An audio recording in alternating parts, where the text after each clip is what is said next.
Hello and welcome to 100 Yards of Football Sports Talk Radio.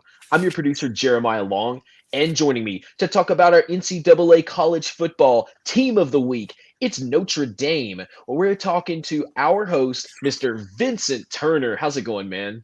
Hey man, how you doing on this glorious Monday morning? There's nothing wrong being 8 or 9 in the morning on a Monday talking about football. We do this every single Monday morning. We are live here from Atlanta, Georgia. So there's not much else you could love, more than this. Actually, it's kind of the dream come true, right? Especially heading into football season. How about you? Hey man, I'm like a kid in the cookie jar. Remember back in the day when you was a little boy and your parents took you over to grandmother's house and she used to make them home baked cookies, and she said, "Hey, don't touch them now. Wait till they're finished." Then she have them finished, and the smell in the kitchen will be going real good.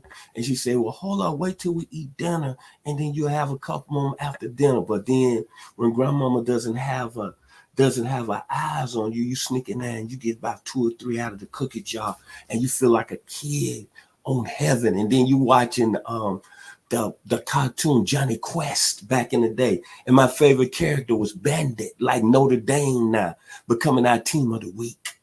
Mm, heck yeah, absolutely. Well, we're super pumped. So we really want to know from the heart of hearts, from the source, which is you, Vincent Turner, what do we have to look forward to from Notre Dame this year? Well, I'm gonna tell you this. When Notre Dame is good on the college football level, it's all good for college football on the national level. They're the most hated and most loved program in the country. We can go all the way back to Newt Rockne in the 1920s. You can think about the 1950s with Paul Hornung. You can think about even in the 70s when I didn't like them when they had Joe Theismann and Luther Bradley and Joe Montana. I didn't like them when they had Tony Rice and they won it all in 1988 with Rocket Ismail. But one thing for sure, Notre Dame has got the most powerful alumni base in the country. And that's why this week they had the biggest game on the docket and they beat Navy 42 to 3. And I'm tell you what, I kind of like Notre Dame because I like their head coach Marcus Freeman. And they got a player at the quarterback position, Sam Hartman.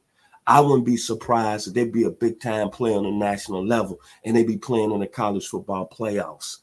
Let's talk about their win over Navy. I was impressed with their defensive side of the ball. Think about all the great defensive players they've had, from Ross Browner to Alan Page, to Bob Crable, to Jim Lynch, to Todd Light, to Luther Bradley. Think about what they held Navy, who's a good team running the football, held them to 128 yards rushing on 46 attempts, held them to 43 yards passing, 171 yards total offense for Navy on Saturday evening. Plus the Notre Dame defense had 2 sacks. That's why Notre Dame is our team of the week here on college football, here on 100 Yards Football. Kudos to their head coach, Marcus Freeman. That's why when you talk about touchdown Jesus and South Bend, you better be looking at Notre Dame because they got a player at the quarterback position in Sam Hartman. If you like the video today, please comment and share it. We are 100 Yards of Football, and special thanks to my producer, Mr. Jeremiah Long.